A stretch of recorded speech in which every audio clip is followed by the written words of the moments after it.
আসসালামু আলাইকুম। হিন্দু মেয়েদের সম্পত্তি বন্টন কিভাবে হয়?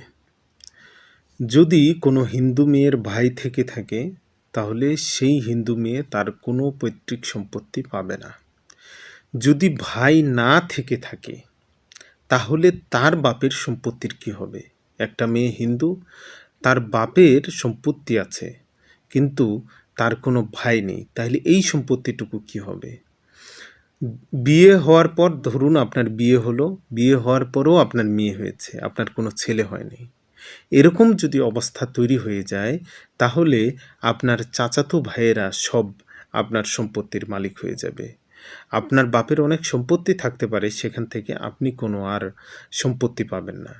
সেজন্য আপনি যদি হিন্দু হয়ে থাকেন, বাপের একমাত্র কিংবা এক বা একাধিক মেয়ে হয়ে থাকেন, তাহলে আপনাদের সম্পত্তি আপনাদের কাছে রাখার উপায় হচ্ছে দ্রুত বিয়ে করুন।